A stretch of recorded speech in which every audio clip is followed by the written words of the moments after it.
Hey everybody, welcome to Let's Talk Physical Media Live. We do the show live every single Wednesday at 6:45 p.m. Eastern Standard Time. And you guessed it, this is the show where we talk all about the news in the world of physical media. I want to thank everybody who's already here in the chat. Very busy news week this week, guys. So we're gonna probably just dive right in. Just want to make sure everything is good and everybody can actually chat this week. That's been a common problem lately. You'll notice that there's only one live stream, no more horizontal and vertical live stream. So you'll just have only the one option. Didn't seem like people were getting on board with the vertical one. So I understand that too, because that was a little bit of a little bit of a hassle, a little bit of a confusion that we can avoid because I don't think it's necessary. But anyway, everything should be working. Hope you guys are having a great day. Hopefully, you guys are having a great evening so far. Just want to say, oh, look at that, Mr. Smelly Potato, our channel bankroll members here. Welcome, welcome, buddy. Glad you can make it. Glad you can pop in. And Mr. Smelly Potato, look what finally came in. Got my mask, 4K baby. Gonna watch that actually right after the live stream with some dinner. Stacy's here too. What's up, Stacy? Glad you could pop in. And yeah, let's just dive right into it. Like I said, this is a news show. We're going to talk about the news. Rico Gomez, good friend of mine. Thank you for being here, buddy. Glad you could pop in as well. Looks like the bowling whiz. Good afternoon from the West Coast. Yeah, hey, I'm glad you could pop in from the West Coast at 6:45 p.m. Eastern time here on the East Coast of the United States in Long Island, New York. What's your favorite Patrick Wilson performance? Ooh, great question. Probably The Conjuring, just off the top of my head. That's awesome. I watched The Mask last night. How was the 4K? And I can't wait to watch it. Like, this is one of the 4Ks I've been anticipating the most. And it was really hard to get for me, believe it or not. Had some struggles, but good things come to those who wait. And I can sit back tonight and actually really enjoy it because it's like the last 4K review I got to do in the next week because I'm going into the busy time of my regular Joe job. So not going to be able to review as much stuff next week. That's why if you're a channel member like Mr. Smelly Potato and Insomniac, who I see in the chat as well, you guys can watch all those videos early if you'd like. So like I have stuff already scheduled for next week. So things are going. It's going to be a pretty busy time, but we're just going to be chatting while we talk about the news as well. So I just want to see how everybody is doing. Good evening. No YouTube notification. Got my email though. LOL. Oh, like we were just talking about. I just responded to your last comment. Yeah, I don't understand it. I'm glad. That's why I try to just make sure everyone knows it's a common thing. Every Wednesday, 6:45 p.m. Eastern Time, Let's Talk Physical Media Live. Of course, I say that now, but there will be no Let's Talk Physical Media Live next Wednesday at 6:45 because, like I said, my regular job, it's a real run-up to Thanksgiving, so I'm going to have a really busy next week. So no live show next week, but I'll make it up to you guys. That's why we had the second live show this past Monday. David and I, we're going to do more live shows together as well. David, a.k.a. Shamrock Balls, so make sure you guys are paying attention to that. But yeah, no live show next week, but that should be hopefully the only one. There might be no live show for 1 week in December as well. Just for the holidays. Oh, Arrow did it right. I knew Arrow would too, buddy. Scotty, Arrow usually doesn't let me down. They let me down with buying from their site directly. You're better buying Arrow stuff from other sites than actually buying directly from Arrow, which makes no sense to me. Hey, John, just got internet today at home, still waiting on the mask. Man, I mean, I know a lot of people got kind of screwed over with that. Like I said, I had a hard time getting it as well. Had some issues with Arrow. Arrow did do right by me, though. I got to admit, they gave me a $15 credit, so they tried to at least make up for it. But I wasn't trying to get money. I was trying to just understand why I should buy from you directly. Like if I can get it better, as fast or faster from like Orbit DVD or Atomic Movie Store, why wouldn't I just buy it directly from them? Or I could buy it cheaper from Amazon. Like what's the purpose of buying from Arrow if it costs more money? And you might not even get it on time. I'm 75% through your T2 special edition live stream. I missed LOL. I appreciate you going back and rewatching it though. I understand. I get it that you couldn't be there. Hey, we all got busy schedules, but I appreciate you going back. It does mean a lot. From Thanksgiving table, LOL. Maybe I might. I'd rather hang out with you guys than probably go hang out with my family sometimes. But it's the season. It's the season. We all got to get together with our families. So, yeah. Let's who else? Oh, what's up? Eli made it. What's up, Eli? Glad you can pop in, buddy. Yeah, everyone's just arriving, and I appreciate that. So, haven't dived into the news quite yet, but yeah, everyone's showing up. Awesome. Glad I appreciate it. Don't forget, we'll do the digital code giveaway sometime about halfway through the show. We'll decide to like pop that on here. And I had a topic to talk to you guys about. We're going to get into it. But I really wanted to talk but a lot of stuff got announced in the last, like, 48 hours we have to dive into as well. Don't forget to smash that like button and sub to this awesome channel. Thank you so much, Eli, for putting that out there. I appreciate that, buddy. Uh, so yeah, this morning I woke up and I was surprised to see a pre-order link for 1408 on 4K Steelbook from Lionsgate. This is an Amazon exclusive. Truly did not expect that. I guess I didn't have as many pictures of this as I thought, but, yeah, those are all the other stuff. So, yeah, you can see the back here of 1408, the Dolphin Hotel. This does, confirm there will be Dolby Atmos and Dolby Vision for this, which is awesome. I love 1408, one of my favorite Stephen King adaptations. Always thought this was an underrated movie, and it has to jump over a lot of personal hurdles for me, which is I am not a very big fan of John Cusack, but I love Samuel Jackson. I love this film. So, I really like the concept of being unable to escape this haunted hotel room while also tying into like grief and like, what is real and what isn't. I really appreciate things like that. Cowboy Way is an amazing movie. I've never seen Cowboy Way, guys. I'm gonna have to actually check that one out. Rico said next week, Thursday, Friday, will you be watching 4Ks or NFL while you eat turkey? I'll be watching football while I'm with my family 100%, but Thanksgiving night, I'll definitely be at home watching Planes, Trains, and Automobiles. That's a tradition. My wife and I look forward to it every year. That's a movie that just does not get old. It's a movie like I'm like maybe every year when I watch it, I'm like, should I put this in my top 10 favorite films all time? Because I absolutely just love Planes, Trains, and Automobiles. It's my uh, favorite Steve Martin movies, favorite John Candy movie, favorite John Hughes movie. It's just a masterpiece in my opinion, and, it feels unfair to watch it anytime but Thanksgiving because we don't really have many Thanksgiving movies.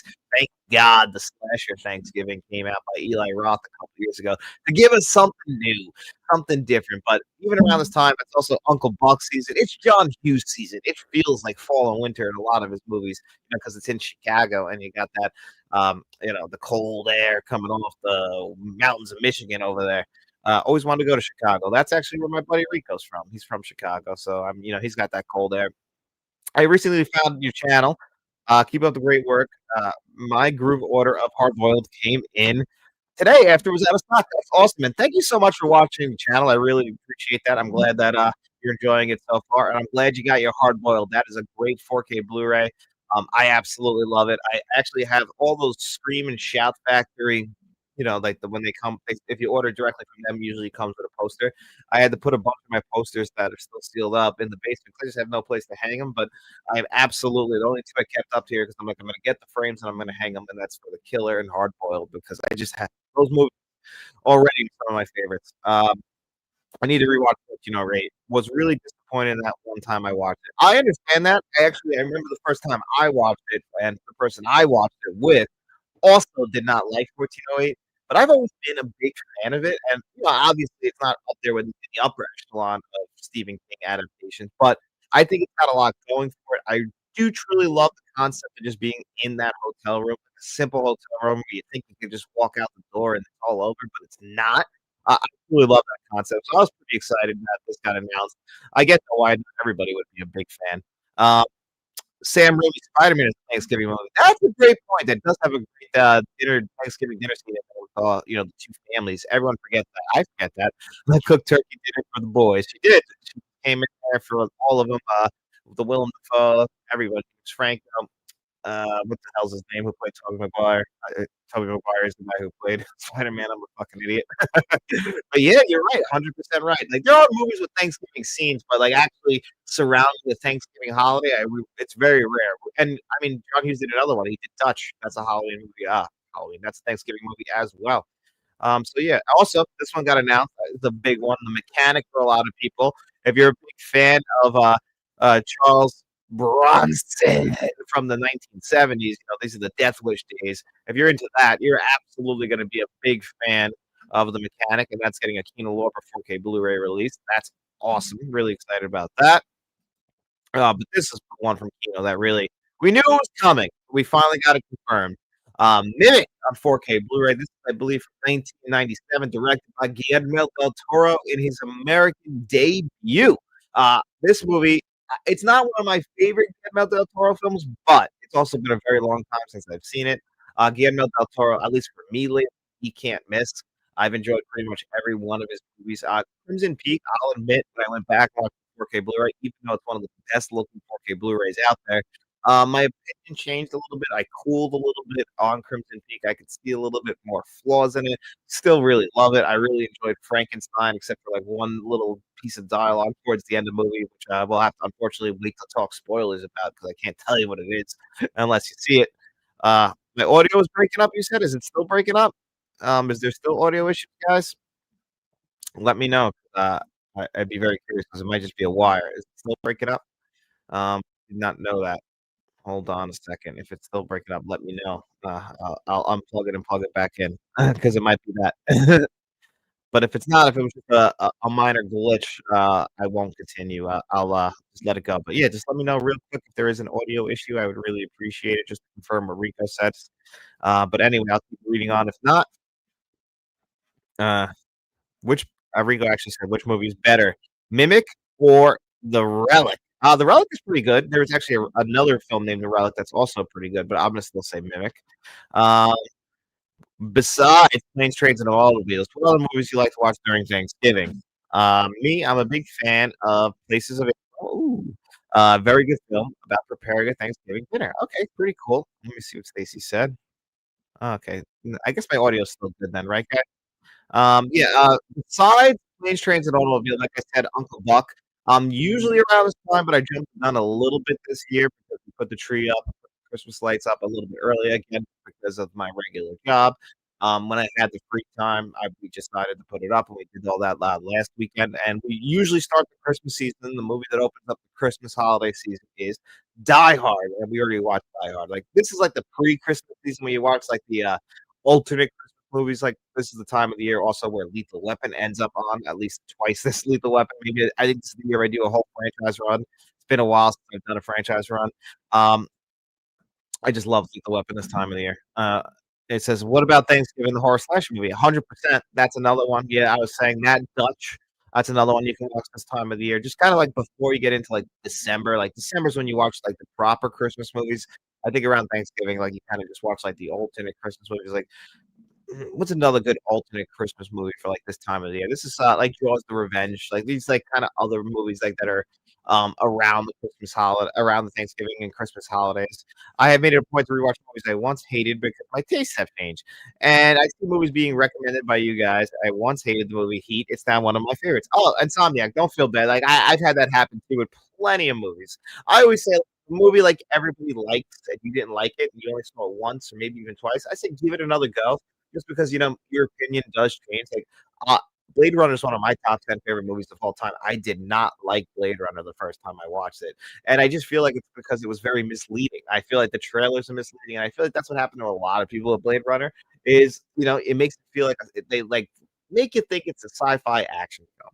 It's a sci-fi film. It's a sci-fi film through and through. And if you like know that going back in, when it comes back around again, I think you appreciate Blade Runner that much more. I know I appreciated it more back the second time around. And it's happened a bunch of times where movies I didn't like, and then I saw them again, and I'm like, oh, you know what? That's a much better movie than I remember. It also has the reverse effect, and like the Avengers, this happened to me, where maybe you see a movie in theaters and you really liked it, and then you realize like when you watch it at home, it was probably maybe the theater experience, just being there, the adrenaline, who the hell knows what it was, but you don't appreciate it as much the next time around when you watch it at home.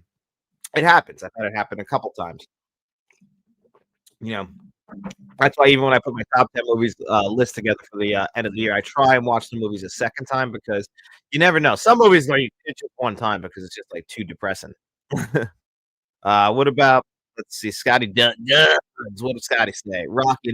Yes, Rocky's 100% a Turkey Day movie. That's a great one. I know David would be upset if I didn't bring an Asian cook to Paulie throw her right out into the alley, go on their first date. Well, that's what he was trying to do. He knows that Adrian's so shy, she won't do it.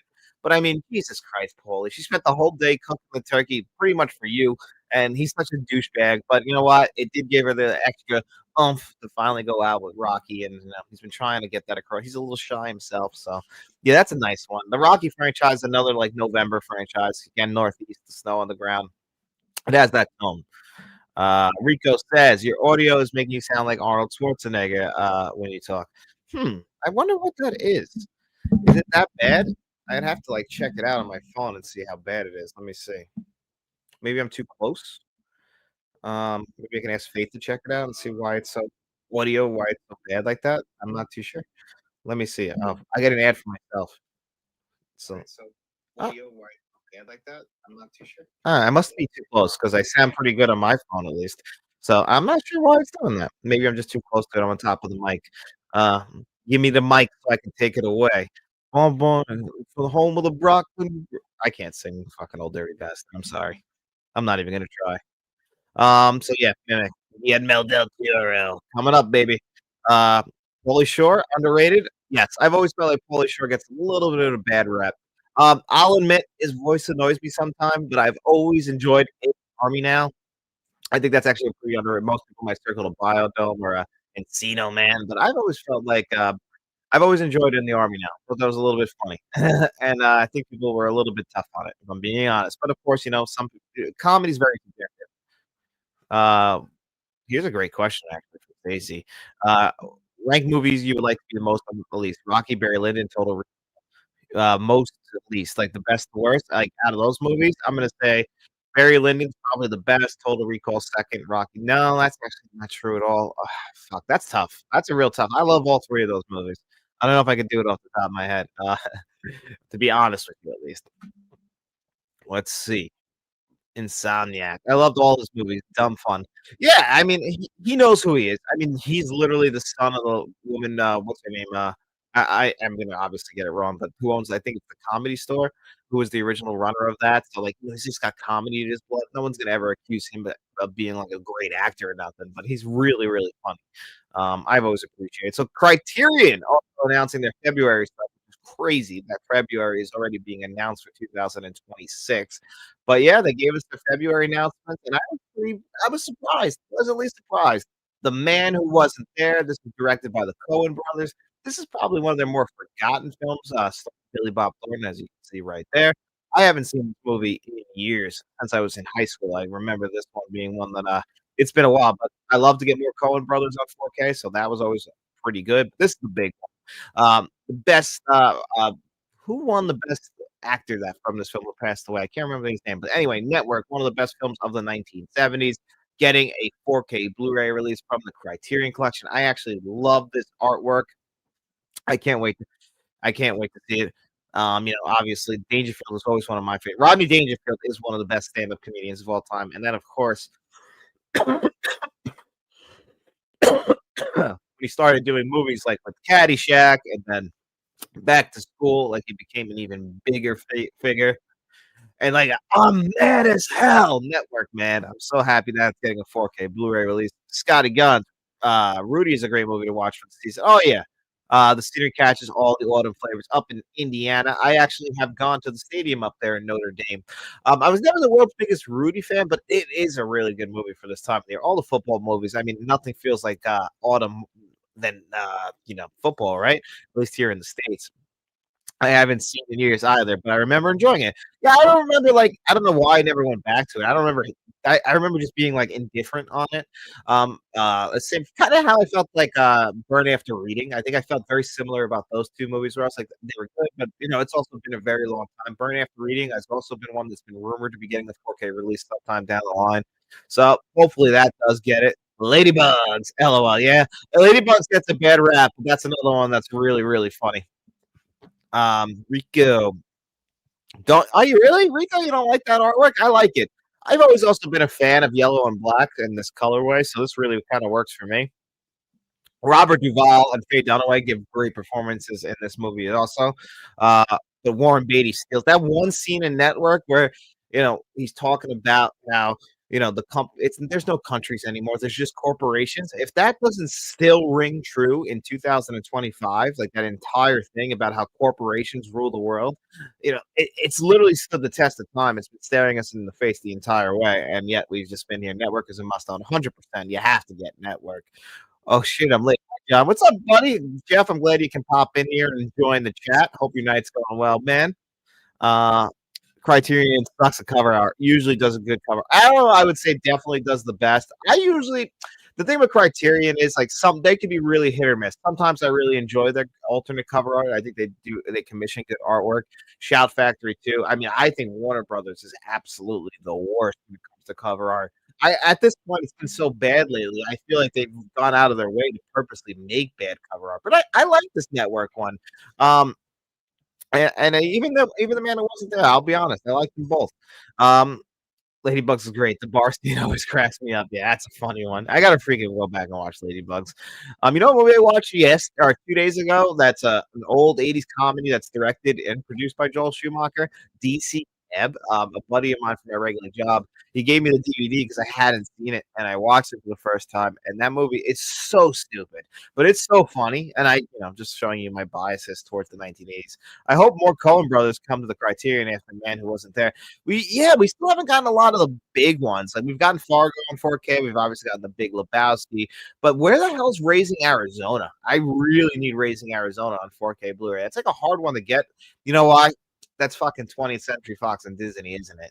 So that one's gonna probably be a hard one to get, Raising Arizona. But I would love Raising Arizona on 4K Blu-ray. Miller's Crossing got a Blu-ray upgrade from the Coen brothers through this years ago. That's another one of my personal favorites from them. So I was glad to see that. That's a beautiful looking autumn movie as well. Is Miller's Crossing. What special editions do you think will occur in 2026? Well, we got to think about what movies are celebrating anniversaries next year, and that'll probably give us the biggest, and obviously we already know that Ben-Hur and, what's that movie's coming to 4K Blu-ray early next year, sometime early next year. So we'll have to wait and see on what else we're gonna be getting. I'll have to actually think about it. I do a video on that every year trying to, like, guess what movies we're gonna get on 4K Blu-ray or movies we still need. I'm always down to work with John. I'm obviously been a fan for a grip. Oh, man. I'm glad you could pop in here, buddy. The Steelbook for The Descent is great. I've heard nothing but great things about The Descent. My buddy Tim actually messaged me today. He's a big fan of that 4K, said that the HDR is just absolutely incredible, as I expected it to be. That's exactly what I expected to have happen. Disney has been sourcing out for the release to Sony, so maybe we'll get more Fox releases. I hope so. I haven't been too thrilled about the Sony Fox team up. I'm glad we've been getting these movies on 4K, but I haven't been loving the Steelbook only option, which is a subject we'll be talking about in a little while. Um, I don't really love that, and the fact that they aren't giving us any new extras on that or any new bonus features. It's a little bit disappointing to me. And the audio's kind of been hit or miss, but the visuals they haven't missed on that. So if you're just in it for the visual upgrade, yeah, we've been definitely spoiled in that sense. I just hope we get more. I just really need Fight Club. What's up, John and Chad? I'm glad you could pop in here, Mozart Muse, if that's what you're still going by. Maybe the Omen 4K in June. That one. That would be cool to get the Omen. It's definitely long overdue on 4K Blu-ray. Soul Food is another trick you did. I didn't think about Soul Food. Vivica Fox, Vanessa Williams dinner. Bonus is Nia Long, fine as hell. I mean, listen, you're speaking my language here. That's every woman you just listed is a beautiful lady, and I love the ladies. Just to quote Ron Burgundy, or Raising Arizona, A Serious Man. That's an awesome one too, buddy. You're 100% about A Serious Man. That's a very underrated Coen Brothers movie. Um, am I crazy? Did Inside Llewyn Davis get a 4K release? I could be wrong on that, but yeah, Burn After Reading, even Netflix movie, The Battle of but I love Buster Scrubs. I hope it comes to Criterion. They've had a working relationship with them. We've had some movies from Netflix come to 4K or just Blu-ray through the Criterion Collection, like Marriage Story and The Irishman. But yeah, I would like Buster Scruggs. Hail Caesar. That's another one that one's okay. I'm not a huge. I remember that had a rumor of a 4K release. I don't know where the hell that rumor went. Mm. Hucksucker Proxy, that's another one that would probably be good, but we've gotten some of the big ones. There are just some noticeable omissions. For me, it's really Raising Arizona. Like, that's the biggest one because, like, that one's always been tough, and I've always been very fond of it. It's such a unique movie.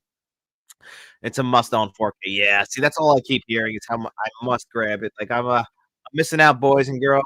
Or the Steelbook only special features is ridiculous. That's a new one.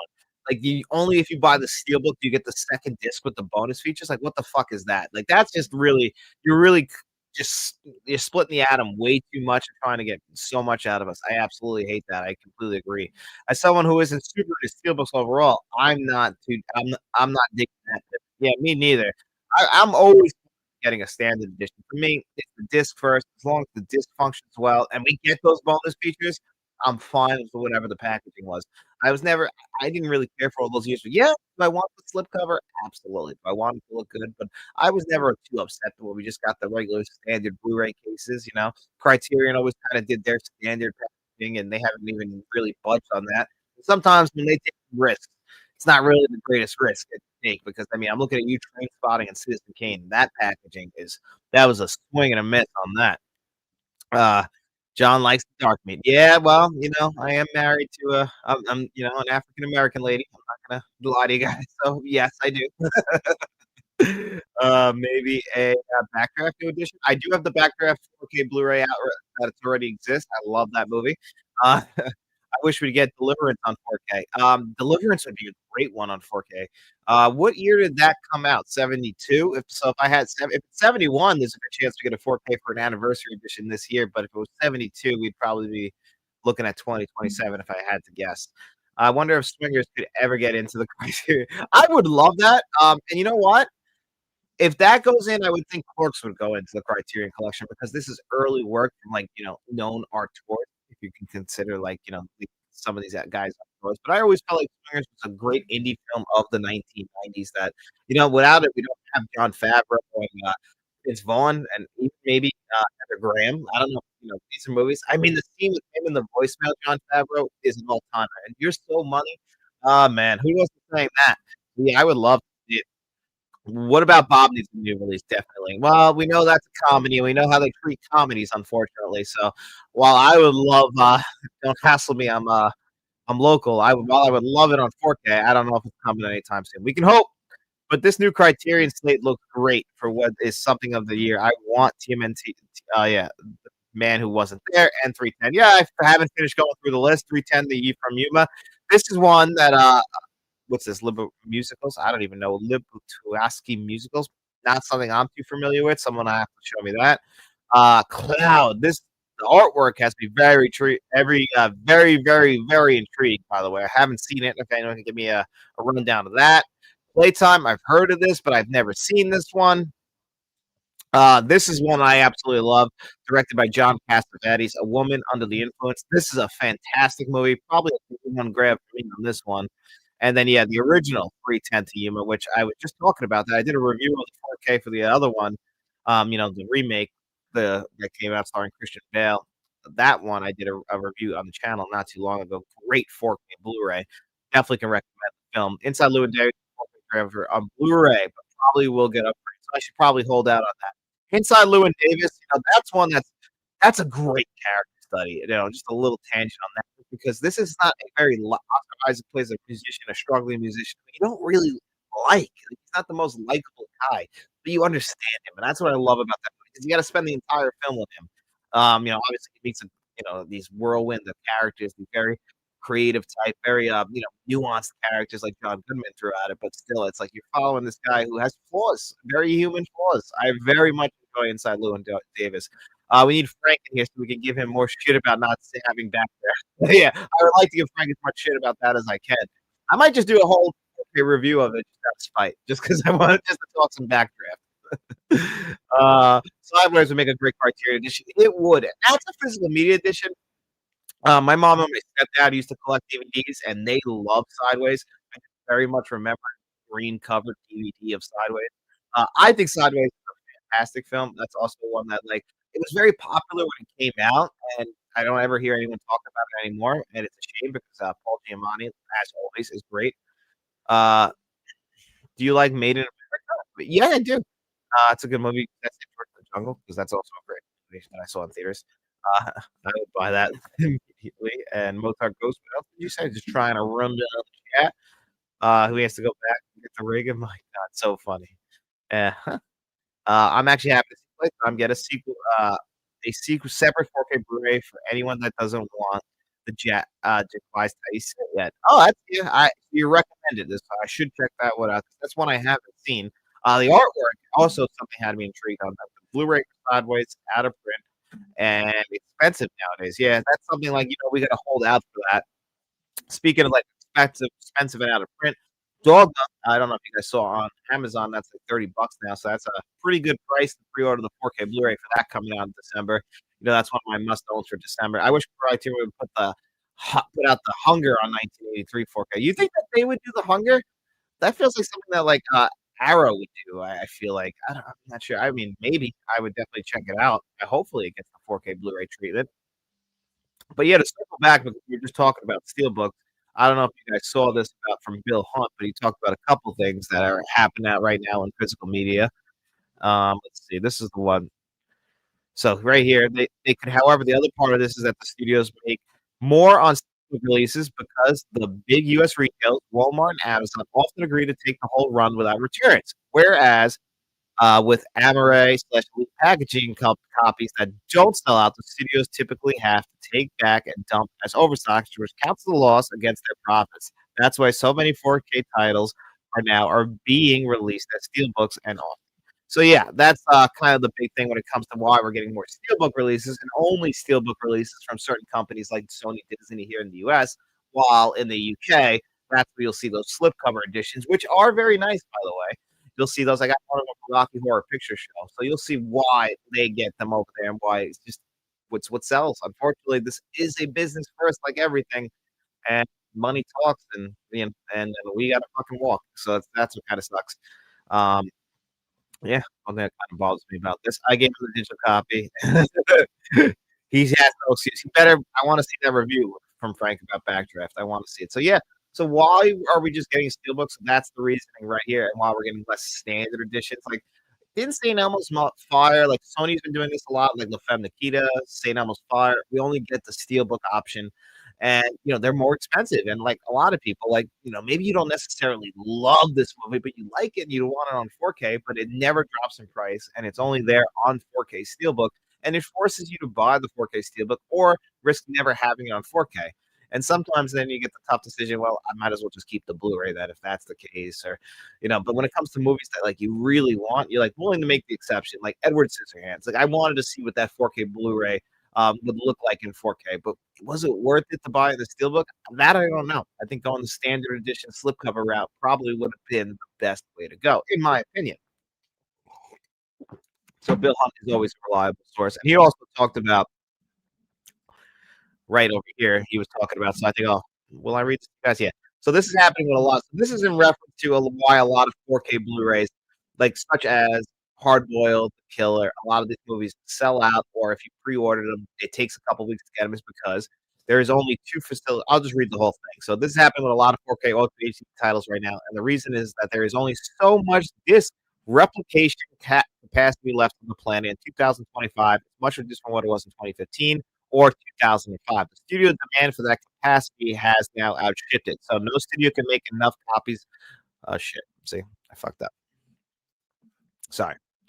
You can see. So no studio can make enough copies of their most popular titles to make consumer demand. And when they sell out, the studios have to wait for future open slots in the replication schedule to make more copies, sometimes weeks and months. And a lot of the international tariff, trade, and manufacturer uncertainty in the last couple of years has prevented the replication capacity from being expanded again. And countries do so. No one wants to risk the capital investment to expand in the economic climate. That's the problem. So basically, what that means is there's not that they don't want to actually print a bulk amount if it's not going to sell well. So it's supply and demand. There's going to be a small amount of supply, and they're not able to actually reach the demand, and that is unfortunate for a lot of consumers and a lot of people who have struggled with getting their releases, like Hard Boiled and The Killer on 4K Blue. Well, The Killer not yet, but Hard Boiled, The Mask on 4K. Like people still haven't gotten their Mask on 4K. Like they're like, how do you have a delay on something that I pre-ordered? It doesn't really make much sense.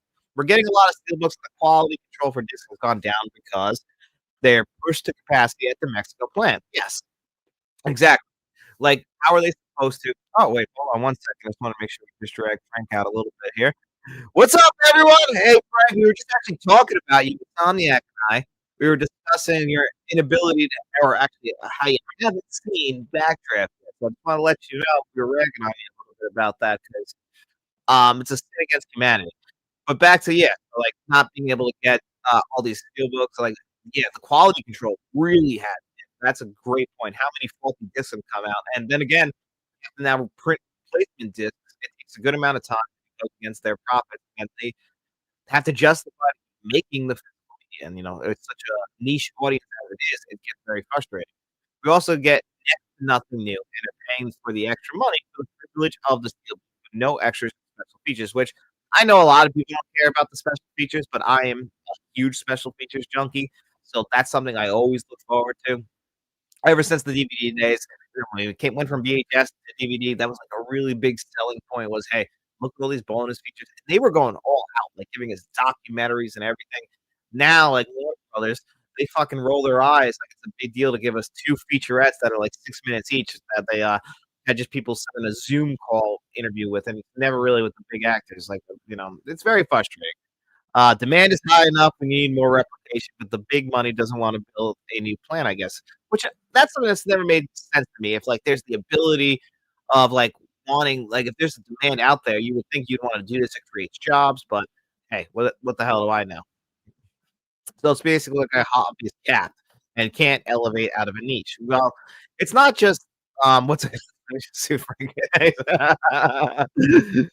Uh, I haven't watched it. You still haven't watched it, Frank. That's what's killing. Been watching. What are you up to on Stranger Things? I'm in season. We're about to start season 3 tomorrow. Finished 1 and 2 again. Had to do a run through, so yeah, I got 6 more days. But since I'll be like mostly working, like anytime I get a chance, I'll be finishing up Stranger Things. So I get what you're saying. I lost my train of thought on this. So basically, yeah. So it's not just physical media; it's film in general. Like I was listening to one of my favorite movie podcasts, and they had a guest on there, and he brought up a good point about Saturday Night Live. He's like, Saturday Night Live doesn't even have skits centered around movies anymore because movies aren't in the pop culture anymore. They're very niche, and like the box office reflects that. Like it's very rare where a movie like is something that everybody in the world is talking about anymore. Like that's very different from when I was a kid. Like when certain movies were coming out, that's all anybody could talk about. Whether or we also just had a lot less forms of entertainment back then. The internet was, at least in my younger days, infantry to the point that like I didn't even have a computer in my house until I was in third grade. And so movies were a big deal. We were all going to go out and see the movie, and now people could just stay at home. And movie theaters are really expensive. So before we can have like physical media become something bigger, we need to have more people into actual movies, and it's so hard to get people into movies. And that's why I'm loving the fact that they're re-releasing movies like the Kill Bill movies, the whole bloody affair in theaters. Like that's a great fucking movie. It sells itself. The Shining coming out in theaters again. Like that's what we should be doing. Like it seems like people were going out and seeing the Back to the Future re-release. Like that's what gets people back in theaters. So I think we have to get more film fans first, but we have to get film back in the zeitgeist of pop culture. It's just going to take a lot of work. Unfortunately, that comes down to the studios putting out quality films again. They have to really get back into doing that. It can't feel just generic. It can't. You can't just be going down a checklist. That's not a movie. That's not art. It needs to feel special. We get a few special movies each year. I still think the horror genre is thriving, but it's other genres that are really having a hard time.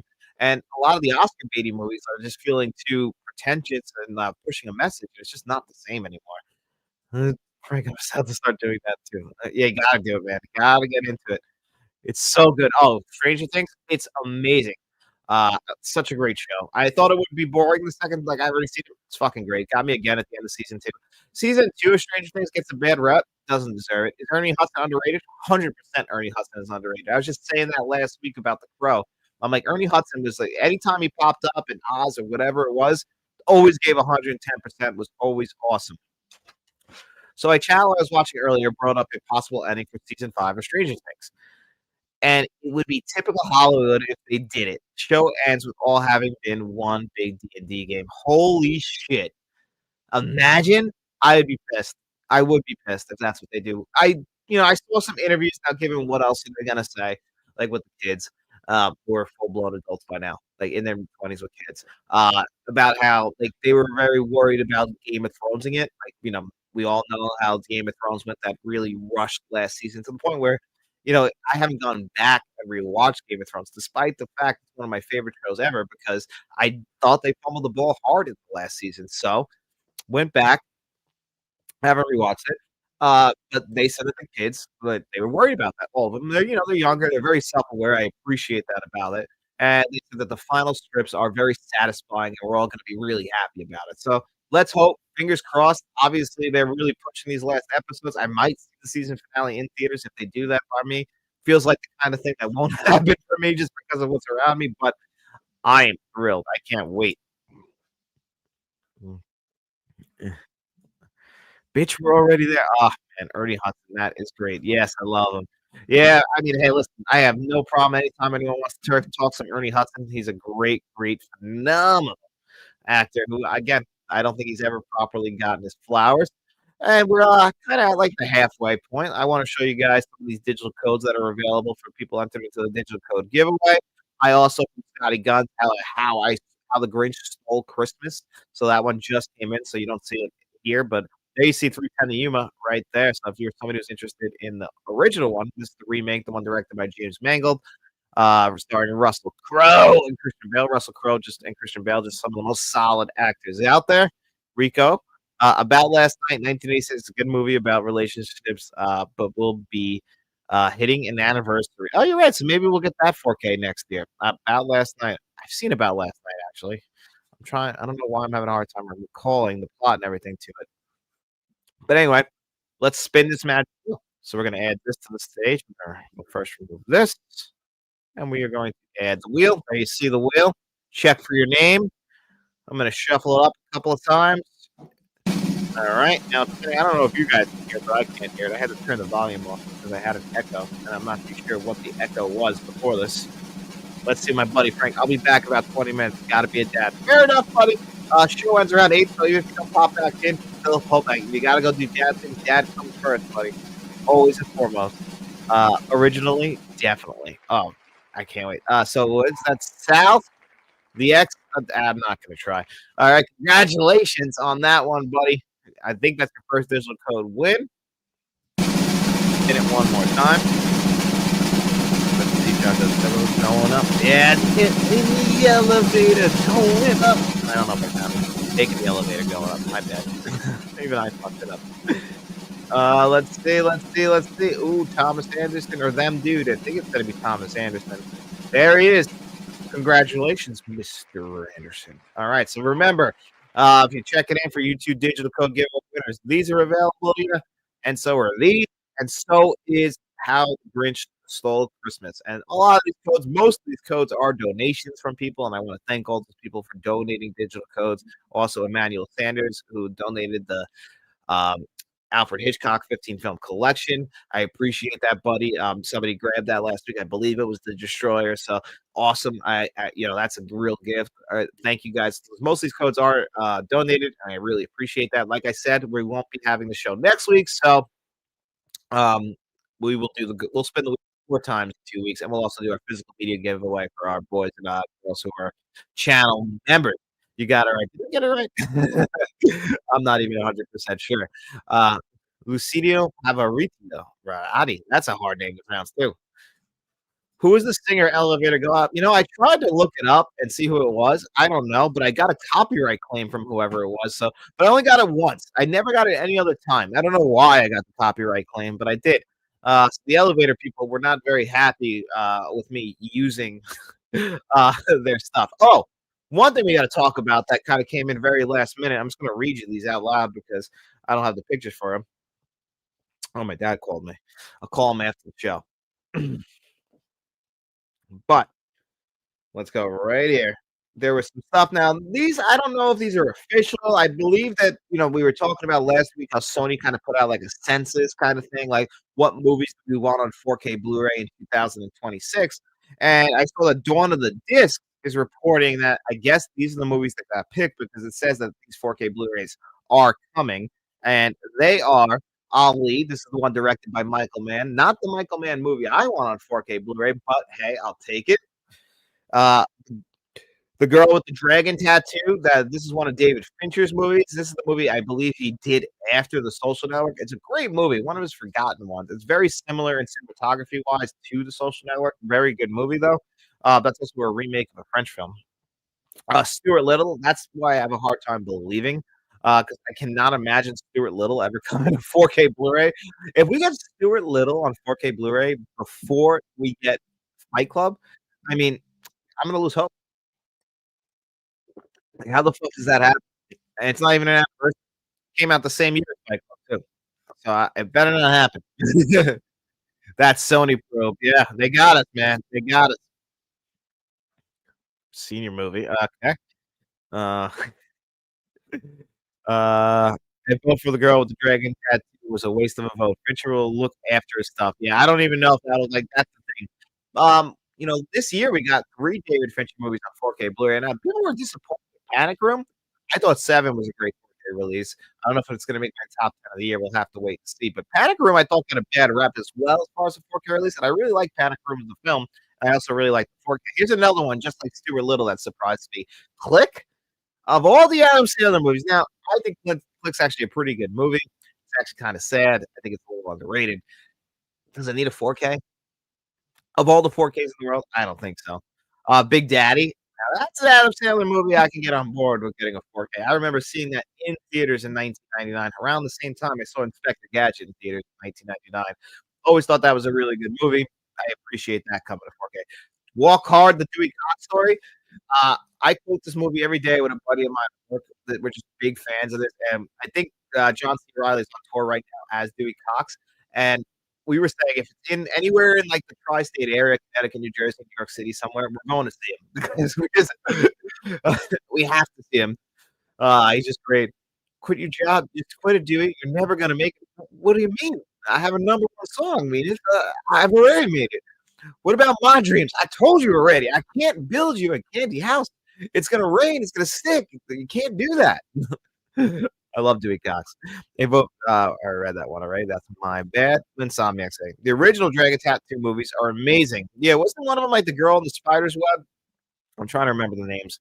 I really thought Panic Room was a solid. So did I, Jeff. I remember like seeing people's reviews and being like, "Oh, this is one of the worst." I'm like, I don't know if we're looking at the same 4K because it's really not that bad.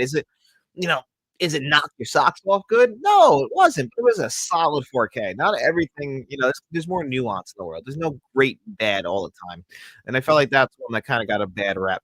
I want Flight Plan. I would love Flight Plan on 4K. That's another one that doesn't really get a lot of love. Also, Talladega Nights. That's one that I want on 4K. So more than fine with that. John C. Reilly movie, like Dewey Cox. I spread my cheeks as my concho. I just wanted you to know that. Hey man, is your house on? Oh, Talladega Nights, a classic. Super bad. That's another one. So I can believe that those movies would come to 4K Blu-ray. Let's hope so. Um, like I said, the ones that are really hard to believe are Stuart Little and Click. I just don't see the popularity. Talladega Nights is very popular. Like that movie's why we got Step Brothers because Talladega Nights was so popular and people wanted to see John C. Reilly and Will Ferrell team up again in a different. And I'm telling you, it worked. You think that you think Batman Begins built up the Dark Knight so well from 2005 to 2008. From 2006, after Talladega Nights, the same exact summer, '08, Step Brothers came out, and people were just as excited for Step Brothers as they were for the Dark Knight. Obviously, more people were excited for the Dark Knight, but I'm telling you, I was in a computer graphics class that year, and we were just always watching the Dark Knight trailer and laughing our asses off at the Step Brothers trailer, and that all is because of Talladega Nights. So I'm gonna give that movie its love. I love NASCAR, so I also that's another reason. Even though like completely making fun of the sport, I still think it's great. I'd be happy with one big Blu-ray collection of Sandler movies, like The Fraud. Yeah, I would be happy with them all on Blu-ray too. I don't know if they necessarily need 4Ks, but obviously the rights are just spread out everywhere. We got some on from Kino Lorber. These would be from Sony. Obviously, a lot of his movies now come directly to Netflix, and who the hell knows if we'll ever get those on 4K? It's a whole thing. Looking for Kelly's Heroes, and those would be great. Kelly's Heroes, I would be surprised. We're getting Awakenings from Sony. That's true. That's in December, not that far away. Can they pull Dead Poets Society from Disney? That's a big one, man. I don't know if we'll get that one. And Peter Weir, his movies are so. Does that mean that is Dead Poets? Because if Dead Poets is with Disney, does that mean that Fearless is with Disney and Fox too? I got to look at my Fearless Blu-ray, but that's another Peter Weir film that I think doesn't get a lot of love. Like Dead Poets gets some love, and so does The Truman Show and Master and Commander, but no one ever brings up Fearless, starring Jeff Bridges and Rocio Perez. That movie is so good. A young Benicio del Toro in that movie, like even before The Fan, Benicio del Toro. I love Fearless. It's probably one of the best plane crash sequences in film, right up there with where's our Amigo movies on Blu-ray? Who the hell, They drop the ball sometimes with these movies, and it's very unfortunate. Very, very unfortunate. What else other news have we not hit today? I gotta check, gotta check. Oh, Place Beyond the Pines, I just saw is pretty cheap on Amazon. They're promoting that right now. Maybe I should. I have no money. I would grab that in a second. 17 bucks for 4K is a absolute steal, even though I have the Blu-ray. Uh, Stanley's filmography might be one of the hardest to get a complete 4K due to how spread all the rights are, and that's another thing. And oh my god, we still haven't gotten my favorite Adam Sandler movie on 4K Blu-ray, which is The Wedding Singer. Hopefully, one day we get that on 4K because I don't understand. That's just a perfect rom-com. Like, I'm not a big rom-com guy, but I love that. Now Sandler, I feel like a lot of people either love him or hate him. Obviously, from when I grew up, The Waterboy. The guy's putting out 1 or 2 movies every year for like 15 years. And depending on how you felt about him, he couldn't miss until like he got to like that Jack and Jill era. And that's when things got real tough. Me and my wife's second date, we went and saw that movie Just Go With It with him and Jennifer Aniston. It was good. Nothing special, but it'll be memorable for us forever. I also always really liked 50 First Dates, but yeah, his rights and because he's always working. He's always willing to work, Adam Sandler. Fearless, great pick, right? I love Fearless. I would Peter Weir more credit. Oh, she's gonna get it. She doesn't even know it yet. She doesn't even know it yet. Wedding Singer is my least favorite. Wow, Insomniac, really? My favorite and your least favorite. Why is I mean, I quote that movie all the time.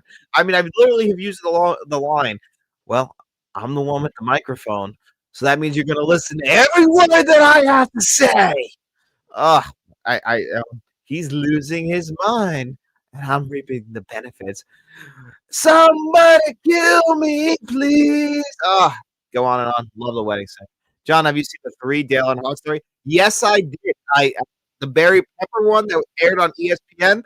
I watched that the night it premiered. I'm a big NASCAR fan. I had to see it. There's a great Dale Earnhardt documentary that came out on, I believe it's Prime. The whole Earnhardt family. Highly recommend that. I mean, you get me talking about NASCAR, I'll talk NASCAR all day. But yeah, 3 was a pretty good movie. But just as a NASCAR fan, there's always the little things I can see that are like wrong in the NASCAR world, like the cars that they're using. I can tell that they're replica cars and they're not all accurate. Like when they recreate certain scenes, I'm like, yeah, these cars are from this year, from this year. It's just because of my knowledge in NASCAR. But yeah, I did see that. It's a very good movie. Oh, Devil in a Blue Dress. I have that 4K. Very good noir film. I think that's directed by Carl Franklin, who directed One False Move, which was written by Billy Bob Thornton. Love that movie as well. Fearless is Warner Brothers. Oh, so there's a shot. There's a chance. That's what you're telling me, Mark, right? You're telling me that there's a chance we can get Fearless on 4K Blu-ray from Warner Brothers. I just don't think anyone talks about Fearless, which kills me. Julia Gulia. My brother Frank dated a girl named Julia, and I always just called her Julia Gulia. She was too young to get it, but I had fun with it. I guess that's what matters, right? Yes, love that movie. Yeah, it has a DVD release. It does have a DVD release. Billy's movies. That one is The Longest Yard remake. So The Longest Yard, I would also really like that on 4K. Is it as good as the Burt Reynolds one from the 70s? No. But I have a really great story about seeing. That was one of the days I did a triple feature at the theaters. So we went to the theaters to see The Longest Yard, which just shows you how much me and my cousin really loved Adam Sandler. So we went there to go see The Longest Yard. And when we got there, The Longest Yard was sold out. So the next showing was like 5 hours. So like, all right, whatever. So we went and saw the second half of Madagascar, and then we saw we saw Star Wars Episode 3, Revenge of the Sith. And then we went and saw The Longest Yard. So just a great day at the theaters. I think we only paid for 1 ticket though. She was so cute in that movie. One of my first DVDs. Oh yeah, Drew Barrymore with that little hair. She was really cute in that movie. And then of course the scene with the guy he's like, you hit a bunch of cones. Those could have been people. He's like, they were cones. They were cones. Or one I like to just use on people that pissed me off is like, yeah, why don't you go get drunk and drive home? Just quote Wedding Singer all day. I had that DVD steelbook. Do you really, Insomniac? That's actually fucking awesome. That's awesome that you have that. I like to see Arrow crunchy box of Wedding Singer and Dumb and Dumber. I think we're getting Dumb and Dumber, like just because, like I said at the beginning of the show. Here's my Mask 4K. She finally came, one of my prized possessions without even seeing it, just because it's the fucking Mask, guys. Like one of my all-time favorite movies. So yeah, if we get Dumb and Dumber, my favorite comedy, all can be forgiven with Arrow, right? So we'll have to wait and see. Okay, you guys are just talking to each other. Amazon is my group. Russian roulette with slip covers. Oh my god, forget it. What did I get from Amazon? Oh, I waited too long. I to get the Uncle Buck 4K because I wanted to get it on sale because I missed the original window when it came out, and I was like, I'll wait for a sale. I got it on sale for pretty damn cheap, under $20 for Uncle Buck isn't bad. Of course, I didn't get it with a slipcover, so now it's like one of my only Kino releases without a slipcover, so it looks a little out of place. But in fairness, when you get something for a lower price, can you complain too much? But yeah, it is Russian roulette. I'm still upset that the one that really bothers me is my Fugitive 4K because it just looks so plain Jane without the slipcover on it. She looks naked, which bothered me because I pre-ordered it. But it is what it is. Maybe one day I'll buy like a slipcover for it that looks like the old '90s VHS cover. The one just because The Fugitive is one of my all-time favorite films. But hey, minor complaint, like I said, as long as the disc is good. Tonio, I miss those days when comedy films would sell out at a theater. What's up, buddy? I'm glad you can pop in here. Haven't heard from you. Yeah, man. Remember that? I used to go to the theater and see at least every single year, at the bare minimum, 10 comedies a year. I used to get excited. I'm sure you guys did. I mean, even stupid spoof movies. Like, what was the sports movie? The sports movie that came out like 2009. It's making fun of all the sports movies. And like, I remember the guy's name was like ACL tear. All those dumb comedies. Like the first time I saw Hangover in theaters in 2009, I want to say everyone was laughing so hard I couldn't hear the fucking movie. Like we had to see it again. We were like in the middle of the theater, but everyone was just laughing so hard, like just that group laughter. And now everyone would probably be offended by the Hangover, so it's not even fun anymore. There's definitely one thing in the Hangover I know would offend a lot of people, but man, I'll tell you, everyone was dying in that theater. Nobody was complaining. Comes in tomorrow. All right, so yeah, me, you. I saw Frank's review for The Mask came out today. We're all getting them finally. Not another high school movie. Maybe that's what it was called. Not another teen movie. It was a little bit later than that. No, it wasn't teen. That was in the 2000s. Let me see what it is. I could just type in sports spoof movie and it should pop right up. Let me see. Spoof movie. There it is. The Comeback. 2007. I thought it was '09. I saw that in theaters. Yeah, The Comebacks. Wow, high Rotten Tomato score, 10%. I laughed I laugh at like Good Nature calls. Already working top. Really that high? It's hit or miss with people, but I will always love brand of humor. Listen, that's kind of my brand of humor too. Like it's funny. I listen to critics and one of the guys talked about how his father was a critic, and he was he was like 50 something years old when Ace Ventura: Pet Detective came out, and he said that critics hated that movie. Like they were offended by it. Same year as 1994, but it's like that's just comedy's so subjective. It's like what you find funny. I would say that anything Jim Carrey and Will Ferrell have ever done in their lives are like things that are like molded my sense of humor. Like that's like I love that stupid sense of humor, like over the top, ridiculous, in your face. Like I appreciate some dry stuff, but like sometimes the stupider the better. It's like I told you guys when it comes to like movies like Scary Movie, like the things that'll make me laugh. Like when I rewatched Scary Movie recently and like the Mr. Man thing popped up, like I knew it was coming. Like, I mean, she looks like obviously a man. And like, in today's world, like you wouldn't even do this joke, and it's like I don't. Am I wrong for laughing at it? I'm like, because the way it rolls, like, hi, Mr. Mouse. I just laughed. I'm like, but I felt guilty. Pow! Just a different kind of world. Uh, Hollywood got scared to make comedies in 2012. We're petrified. Petrified. They just now getting back to it. They suffer from sequel-itis and superhero-itis. Yeah, that's the other problem. They just push them into the ground. I'm excited about that next year, which is the Wayans brothers are gonna bring it back. And they said that like they're not holding back. They're gonna do like they did with the early scary movies. And that's fine with me. I know that some people won't like it. I want to pick a Fast Times at Ridgemont High for the rich. I did, but I think they will do a 4K, buddy. That's why I haven't grabbed that. I have Fast Times at Richmond High on Blu-ray, not the Criterion Blu-ray. I just have another Blu-ray that came out separate from it. It's definitely gonna get a 4K release. I mean, how could it not? It's one of the greatest high school comedies of all time, one of the most popular films of the 1980s. There's not a doubt in my mind that eventually we will get Fast Times at Richmond High on 4K Blu-ray. It's in the same direction as Clueless and Look Who's Talking. Maybe it opens the door up to Look Who's Talking 4K because I like that. She also directed Amy Hannigan. She also directed Look Who's Talking too, which is pretty fun.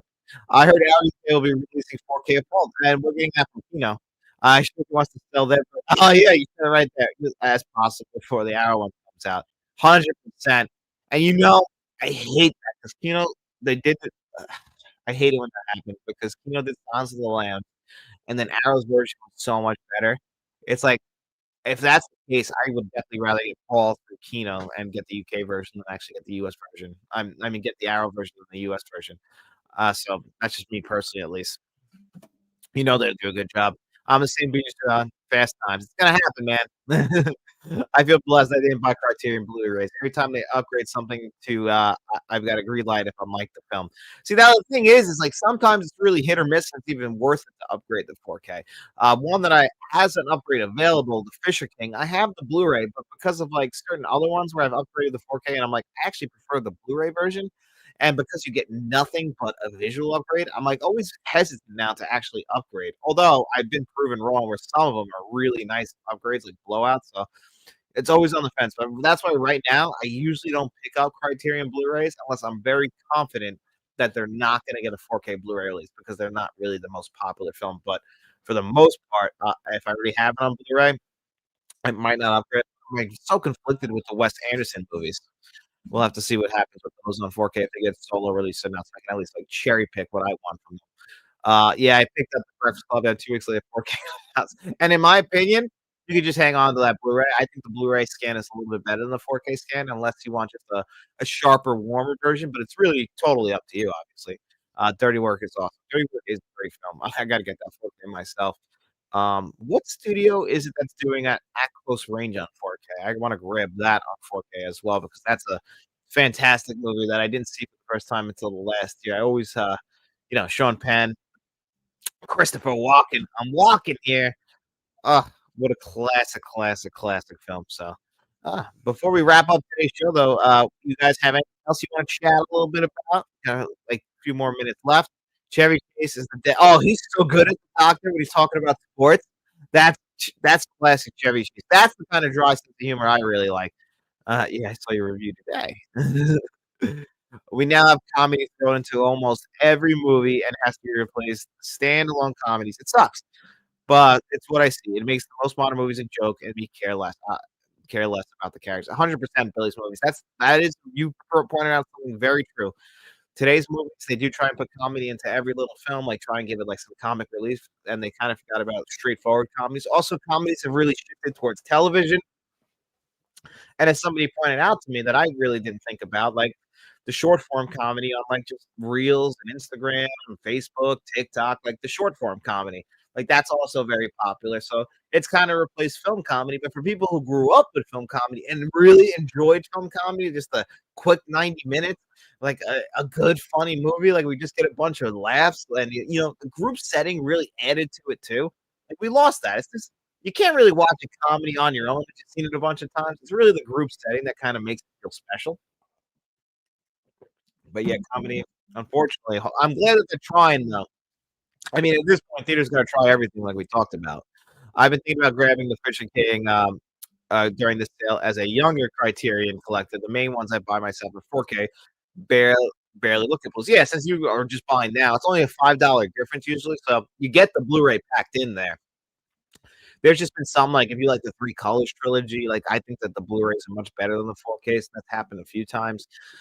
Paris, Texas, I preferred the Blu-ray to the 4K. The Fisher King, you know what? If you want to grab it, you might as well get it with the 4K and Blu-ray. Decide for yourself. And if that 4K is good, you can tell me to upgrade it on the next 50% off sale. Hey yo, what's up, Tony Smith? You can pop in. That's Disney sickness. They think they have to throw one-liners in everything. It kills serious movies. I mean, my God, can we forgive Disney what they did to Star Wars and like what the MCU has become? Like they really like they took a horse, killed it, tried to revive it, and just kept killing it. Oh my God, I have the Office Space Blu-ray. I would definitely watch that in 4K. I think I feel obligated to support it. Needs a massive object. Imagine that got the chunky box. That would be awesome. My stapler. Where is your I enjoyed Good Fortune with Count. Oh, I gotta see Good Fortune. I heard that was good, and I don't understand why that's another one that came out with no fair fanfare. There have been a few YouTubers, I think, comedies don't even belong on 4K. That's wild to me. Uh, they yeah, there are some, and I at the very beginning, I'm sure if you go back to the early days of this channel, I probably felt that way too. Like you didn't necessarily because the cinematography wasn't there. I was naive, ignorant, and completely wrong. You definitely need comedies on 4K Blu-ray. And you know what?